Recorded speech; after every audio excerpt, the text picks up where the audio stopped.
Yeah. Um. So yeah. And that's so when I'm doing this storyboard, it's narcissism and psychopathy, and that stuff can get really kind of,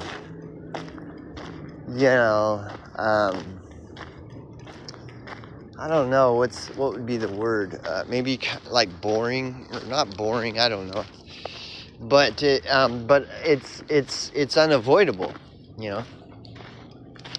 And there's so much of the story that has to do with narcissism and psychopathy, and then that's a big you're opening a massive can of worms for a lot of different reasons. So I'm doing a walk and talk, and so a massive can of worms when you start talking about narcissism and psychopathy. And it's unavoidable. Like when if what happened to me were to happen to somebody and they were to try to do a thorough storyboard of it, maybe because it did involve a murder or something and the cops aren't investigating it, and so it gets really deep and nobody's looking into it, and so an individual decides to try to piece it together on their own. There are true stories of people who have had to investigate shit on their own because the cops wouldn't do nothing. And I'm not saying that that's my reason for doing this.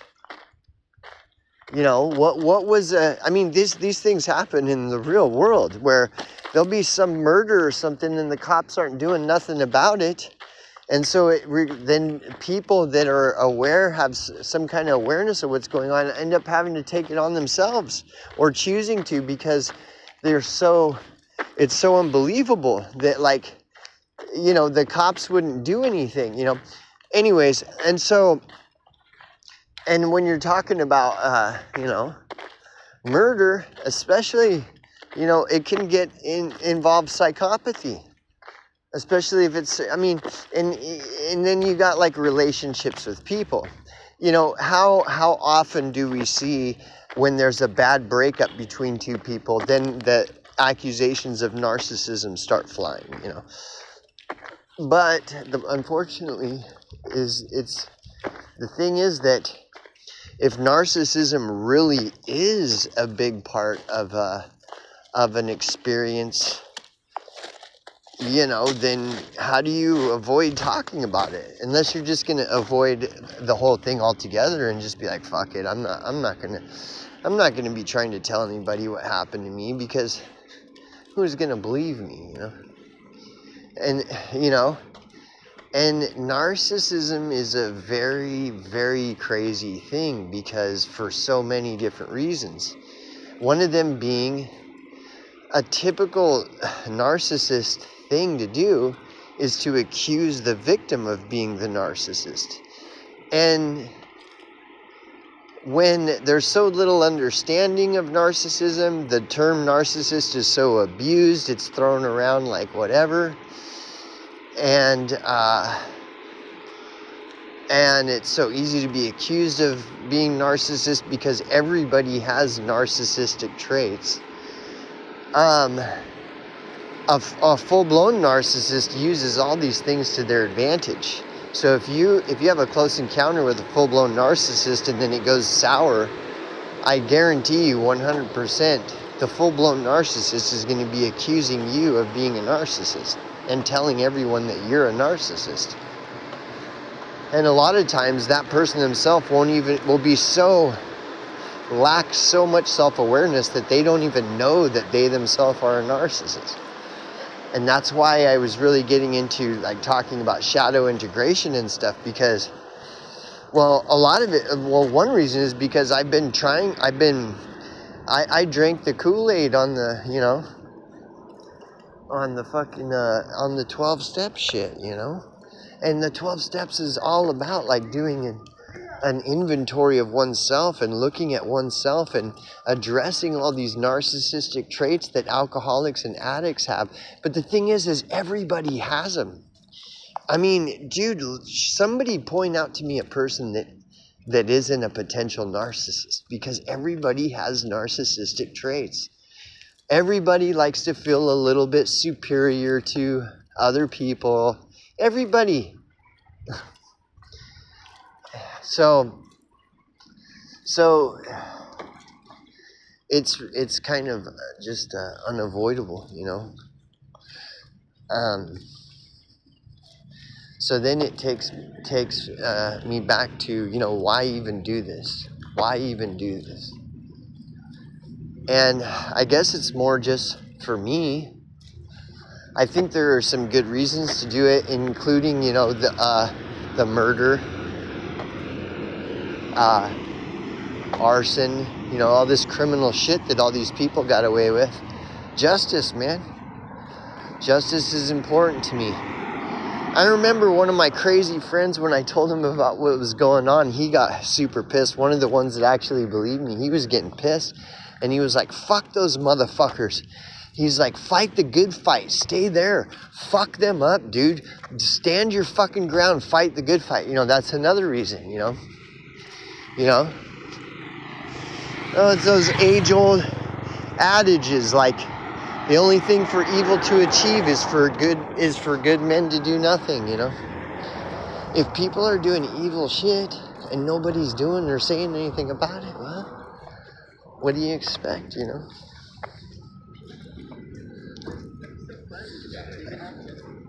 So, I mean, you know, I have reasons why I'm doing it. Also just for, like I said, yeah. And so, it, you know, when I'm talking about all these things, then it kind of, I have to, it's like, you know, I want this, right now the storyboard is just to slap all this shit onto a board and then step back and look at the whole thing and try to organize it and piece it together so that I can get to a point where I can present it in like an hour and a half long, you know, thing. Because look at all these hours. This is just hours and hours of shit. And so then there's that too. And so why do I want to tell this story? I mean, you know, it's like, well, there's a lot of different reasons. Also, you know, look, think of it this way. If this thing that happened to me is happening to other people, well, maybe they would appreciate hearing a story like this, you know? So they don't feel so alone. Because if what I'm talking about is real, including witches and all this shit, I mean, if this were to happen to someone, they're not going to be able to relate with anybody. They're not going to be able to tell anybody. So, you know, there's all these reasons. And then going back to narcissism is just a massive fucking can of worms. And then it just, and there's so much bullshit surrounding narcissism, which I point out in my last video. And, you know, and then, but see, that was a big part of the experience as well. And it still is to this day, where the lines got blurred. Narcissists can be very convincing, okay? Hey! So this is my theory, my working theory, okay? Is that even though I have narcissistic traits like we all do, I mean, first of all, think of it this way. There are people that are aware they have narcissistic traits and are trying to work on bettering themselves. Then you have people that are full-blown narcissists that don't even care. They have no empathy. They don't care who they hurt and what. And so there's a difference between those things, okay? So my working theory, which I'm convinced almost 100%, is not a fucking theory, dude. Is that I'm a person who's been doing shadow integration. I have been looking at myself and working on these things to try to better myself, okay? And I've never claimed to be perfect. And I even admit, like, I have narcissistic traits. That's why I've been doing the 12 steps for fucking 23 years, is to address these things and try to better myself in these areas. But a full-blown narcissist is either unaware, or they just, because our narcissists are fucking have no empathy. They're full apathetic. They have no empathy. So they just leave fucking wakes of damage everywhere they go, and fucking harming everyone around them, and they don't fucking care because they have no empathy. And that goes into psychopathy. Psychopaths have no empathy. So there's a difference, okay? And this has been a big struggle with processing this story and telling this story and even understanding it is. So my so-called theory that I know is not a theory is that she is a full-blown narcissistic psychopath, okay? And even though I have narcissistic traits, I've been working on them for 23 fucking years. And I understand that there's no cure. I have to continue working on them. I don't just pop a magic pill. It's like this will go on for the rest of my life. This thing called shadow integration. And so, but see how there is a difference? And that was the whole phenomena, was that I'm somebody who will admit I have narcissistic traits, and that's why I do the steps, and I've been working on this shit for like 23 years.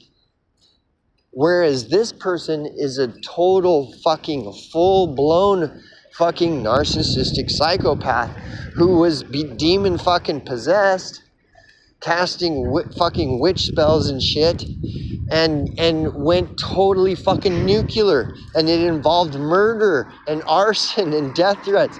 I mean, and I'd say if I'm right, this thing I call my working theory, if I'm right, which all evidence is like, I mean, whatever.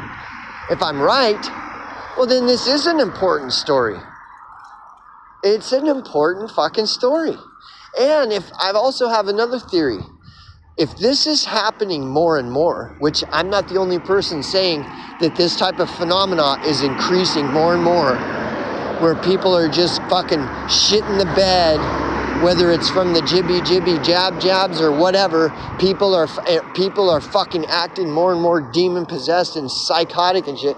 If that's true, that's another reason why this story is important.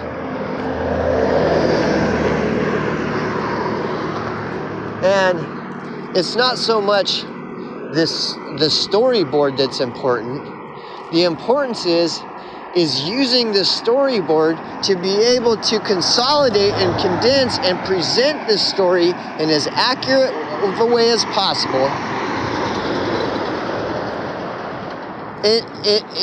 in a format that's palatable, to your general audience.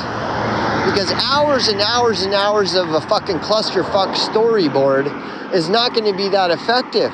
It might be effective for me to be able to try to figure out how to piece this story together and present it in a way that's palatable, but it's generally not going to be palatable to your general audience. So this is why, okay? Now, going back to mirrors and shadow integration, all this, dude, I'm telling you, this really made me question myself. When the event happened, I'm telling you, okay, like, I don't know if anybody would remember, but when I brought up that scene from one of the X-Files episodes, the scene where a fucking reptilian shapeshifts into Agent Scully and looks exactly like Agent Scully, down to the same clothes she's wearing and everything, and then all the agents are tripping out they're trying to find Agent Scully, and Agent Scully realizes that this reptilian shapeshifted into her, and then all the agents are running around with guns, and then when they find Agent Scully, they see two Agent Scullys. And one of them is the real Agent Scully, and the other is a fucking shape-shifting reptilian. And they got their guns drawn, and they're pointing them at both of them and trying to figure out who's who. And Agent Scully is saying, I'm Scully, that's the fucking reptilian. And then the reptilian is saying, no, I'm Scully, that's the fucking reptilian. This is how deep this shit gets with fucking psychopathy and demon possession and fucking even narcissism. And so to encounter that is like a physical manifestation of one's shadow. There's so much cool shit in fucking X-Files, dude. Some of you guys know what I'm talking about. And that's one of those scenes where when I saw it, it fucking blew my mind, because I was like, oh my God. That is like literally in a abstract form what happened with me in this event. Because the full-blown narcissistic psychopath is going to tell everybody that you are the full-blown narcissistic psychopath. And even though you, like everyone else, has traits of narcissism, that doesn't mean you're a fucking narcissist, because everybody has them. But it's so fucking easy to point the finger and accuse someone of being a narcissist, because everybody has narcissistic traits, which is what makes the details of my storyboard so important. Because if anybody were to, like if this were to, I always like to think of it as if it went to court. If it went before a court with a judge and a jury and everything, and all the evidence were presented, well then it would be a lot more clear who is the narcissistic psychopath and who is the person that's just like whatever. I mean, he might be fucked up, I don't know. He was in bands where he wore a giant penis costume. Oh, he must be a narcissist then. He was in a band where he wore a giant penis costume. That's a narcissist. See how easy it is to point fingers? Again, going back to that fucking X-Files scene where that fucking, which makes me think more and more of the reality of shape-shifting fucking reptilians, man. Back to that X-Files scene where that reptilian shapeshifts into fucking Scully, Agent Scully, right down to the same clothes she's wearing and everything, and everybody's like, nobody can figure out who's who. And Agent Scully's like, I'm Agent Scully, that's the fucking reptilian.